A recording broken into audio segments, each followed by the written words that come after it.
Welcome to the Atomic Impact Podcast. I am your host, Jason Osborn, and on this podcast, we interview successful business owners for them to share atomic, impactful lessons that they've learned throughout their business career and share them with us as well. As always, this show is sponsored by the reverse podcast method, the new way to close deals that doesn't rely on any of the old traditional methods that everybody hates. We use this method to book 26 qualified leads and sales calls in 10 days without any ad spend, outreach, or endless social media posting. To find out more, direct message me on LinkedIn to have a chat. That's Jason A. Osborn, and the link to that will be in the show notes below. But on today's show, our special guest is Blaine Bartlett. He's the owner of Avatar Resources, providing consulting and executive leadership development since 1987. So, Blaine, welcome to the show. And I want to start off by asking the question I always ask all of our guests to start off with, and that is this: if you had a time machine and were able to go back in time when you started your very first business, what's the number one piece of advice that you would give yourself? Oh goodness. That's actually an interesting question. My very first business, well, yeah, I was delivering papers as a paper boy. We'll move beyond that. Uh, Yeah, yeah. um, I think I honestly, when I started Avatar Resources in '87, um, I mean, an old Star Wars movie comes to mind here, where they're standing on the edge of this building, sort of a thing, and there's a big chasm in front of them, and there's Lucas saying, "Just step off, just step off. Yeah, the bridge will appear, and you can't see anything." Um, they step off, and of course, the bridge appears, and they can walk to the other side. The lesson in that has to do with being willing to step off. Um, and this is something that I have found to be true for the last, probably 50 years, is that my perception of what's around me is not a reflection of what reality actually is. And so the advice I would give to my younger self is, do not pay attention to current circumstances, and let the current circumstances dictate what you do next. Keep attached to what it is that you say is important, what matters, and take a step in that direction, regardless of what the bank account says. Yeah, yeah. Oh, I love that. I love that. Yeah, I remember that movie. They were on, I think, the Holy Grail, I think, is what they were searching for, wasn't it? And I and believe it they, was, yeah. Yeah, no, yeah, yeah, actually it was, yeah, it was a Han Solo thing. Yeah. Or not a Han yeah, Solo. It was, yeah. well, actually, I think it uh, appears twice. I think Indiana it's Jones. Indiana Indiana Jones. Jones. Yeah, there's one in the Indiana Jones series, and there's one in the Star Wars series, because I remember Princess Leia being there as well. But anyway, Okay. Yeah, yeah. No, I don't remember the Star Wars one. But either of those, I think that's a great analogy of that, and what I'd actually like to dive into a little bit further around this, Blaine, is the whole thing around the perception isn't the actual reality around this. With having a business since 1987, first of all, that's almost unheard of for someone to have had a business for that long. And so I know you will have come across many instances where what you think is true in your business actually isn't. And I'd like to understand, maybe what are some of those things that if you were giving advice to any business owner, how can they overcome those things that maybe they're perceiving something incorrectly, or their perception about something is actually the thing that's holding them back in the growth of their yeah, business? it's almost always, Jason, their perception of something that holds them back. A good friend of mine, Mary Morrissey, who runs the Brave Thinking Institute, she calls this common hour thinking. It's common hour because everybody thinks this way, pretty much. It's kind of like, well, bank account says we can't do that. When we start tapping into the use of the imagination, and this gets to be interesting. Carl Jung, the philosopher, said, without the play of the imagination, nothing of consequences ever come into being. You take that to heart as an entrepreneur, you take that to heart as a solopreneur. Without the play of the imagination, nothing has of consequences ever come into being. Everything's invented twice. First as an idea, and then it manifests itself in physical form if you keep attached to it. So here's where the power of imagination comes in. It's got two ends to it. There's two, imagination is not just this thing. It actually has a very interesting power to it. The front end of it, if I could say the front end, just to kind of give it some geospace here, the front end of imagination is the ideation. Yeah, that's what most people consider to be imagination. We come up with a picture of what could be possible. Mhm. That's the link to desire. And desire is the catalytic mechanism that allows for anything to come into reality, anything to be manifested. The other end of imagination has to do with connection. So you imagine yourself connected to that dream, that idea, that possibility, as if it were already real today. So there's a whole sensorial component to it that comes into play. Mm. As a business, we begin, as a leader, we begin acting, smelling, talking, speaking, thinking as if it were already here, which in one sense, from a metaphysical perspective, it's already here. We just haven't arrived, and it's all around a frequency band. Okay. Yeah. Yeah. So the imaginal act, you know, and we can go into a whole interesting biological conversation around that here, but the imaginal act, desire on the front end, this dream seems, wow, that's really kind of cool. I would love to see that. Connect it to an experience, a present tense experience of it Mm. already being realized, and then curate that experience. And it's the curation of that experience, keeping the visibility of the dream in front of us, that allows for a completely different shift in vibrational frequency in the organization, as well as in Hmm. the individual. Hmm. Yeah. Oh my gosh, there's so much to unpack there. Let me try to summarize what you said and make sure that I'm understanding what you're saying, because I think I do, but I love this topic, so I love learning from it. You visualize what you want, and then you act as if you're already that person. So if someone wants to run $1 million business, they have to show up like $1 million CEO and do the Exactly. things of $1 million CEO. And by the act of doing that, you will inevitably learn the things that you need to do, as opposed to keep showing up the way you are and wondering why you don't have that like, Yeah. growth. Is that correct? That's basically a good summary of it. Yeah. Everything is consciousness. Everything is born out of consciousness. And in consciousness, in the way I describe it, has to do with an awareness of what is, an awareness Mm, of what is, not physically manifested what isness, but what is in the sense of a life force that wants to express itself. My company started as an idea in 1987, started as an idea. mm, And it exists today because we keep nurturing that idea of who we are, and as it's grown.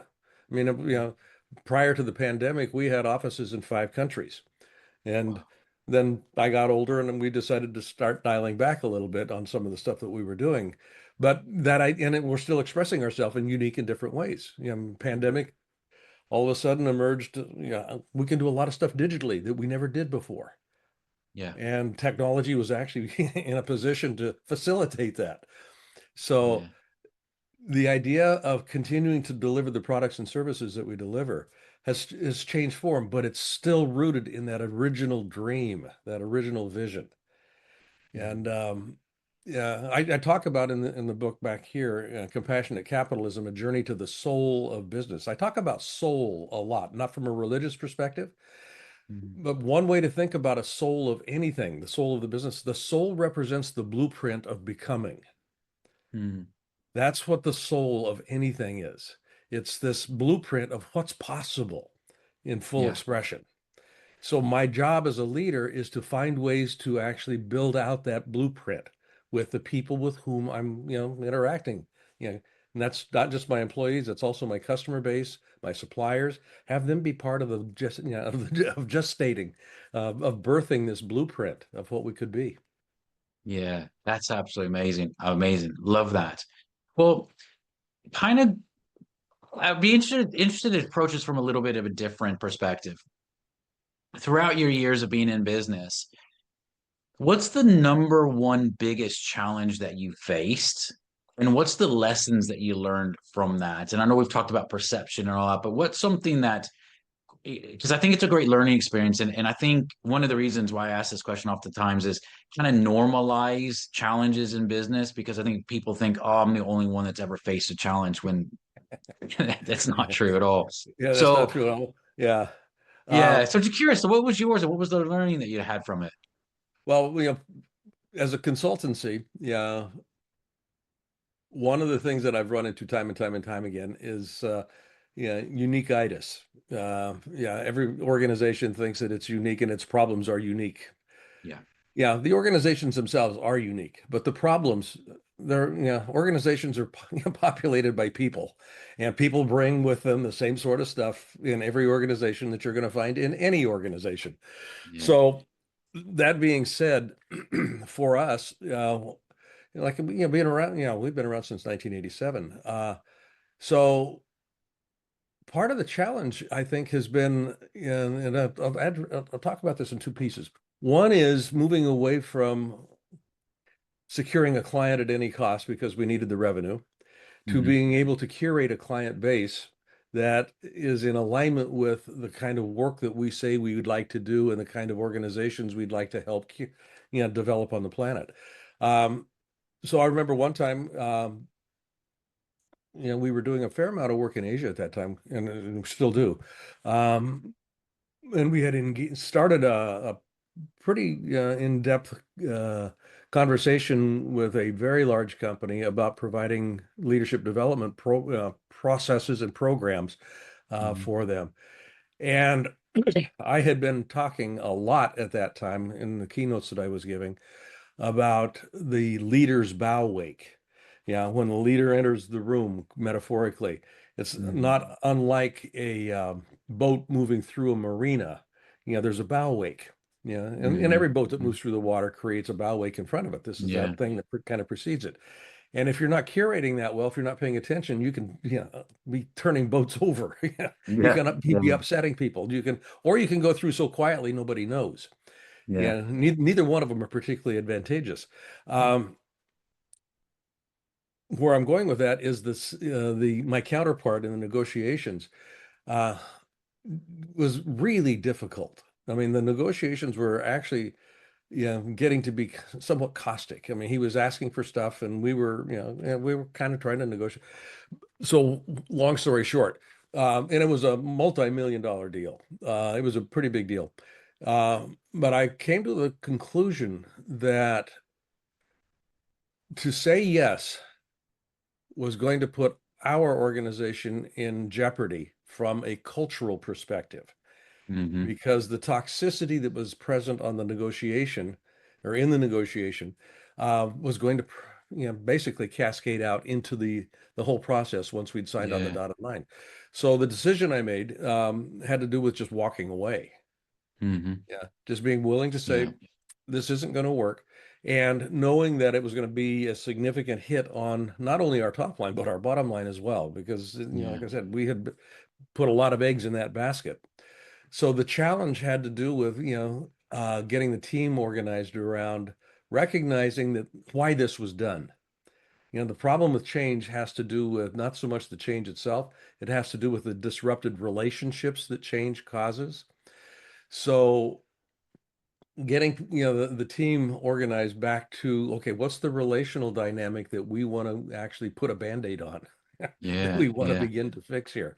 That Yeah. shifted their attention away from what was lost to what are we trying to create here. So I mean, it's a bit of an abstraction, but it really was, are you going to walk your talk or not? Yeah. That's essentially what it came down to. Are you going to walk your talk or not? And the toxicity that I experience in businesses, in the business sector, and just in business in general, is people begin to sacrifice their ethics. They begin to sacrifice their integrity in pursuit of that revenue stream or that Hmm. market share component. When you start listening to the soul of the business, what wants to be expressed, you start filtering your decisions through that lens. Then you have a different way of assessing, is this going to be workable or not workable? Hmm. Yeah. Yeah. Man, Blaine, this is so deep and so powerful what you're saying with all of this information. Really, really good. Um, I could literally talk to you for another hour, but for sake of time, what's the over the next 2 to 3 years? What are your goals with the business? What are you looking to do with it? Well, again, I'll point to this book over here, Yeah, Compassionate Capitalism. Um, yeah, I've got a lot less runway in front of me than I have behind me today. Yeah, I've been I've been doing this for a long time. Uh, but in the time that I have in front of me, yeah, everything that we're about is around this notion of compassionate capitalism. The purpose of mm, business is to uplift the experience of being alive on this planet. That's the purpose of business. Now, you need to make money in order to do that. But when we start looking through the lens of uh, making a difference, making a positive difference, that's why I'm in business. I want to make a positive difference in the experience of life on this planet. I start mm, making decisions in service of recognizing everything is connected. Everything is connected. hmm. So the short answer here has to do with, in the time that we're going to be around, and whoever I hand this off to, what do we do to ensure that people are honoring the connection that business Yeah. actually curates? We've got a kind of a phrase that we've got up on our website. Business taking responsibility for the whole. Mm, Business is the most pervasive force on the planet. yeah. There's nothing on this planet that is not touched by the activity of business. Nothing. Mm, yeah. And then given that, we have incumbent on our roles as business leaders. We have a responsibility to take responsibility for the whole. Yeah. Yeah, the decisions I make today don't just affect my people, don't just affect my stakeholders. Hmm. There's a ripple. Yeah. There's a ripple effect that kind of goes Yeah. out. Yeah. Yeah. Wow, that's amazing. It's amazing. Well, Blaine, for people that want to get in touch with you, what's the best way for them to do that? I'm on all the social media platforms, so at Blaine Bartlett. You can probably see that on the screen down there at the bottom, but that'll, Hmm. throw you to LinkedIn. It'll, the Instagram feed, the Facebook feed, the TikTok feed. I mean, all of the regular culprits. Also, my website, blainebartlett.com, is probably the Amazing. easiest one.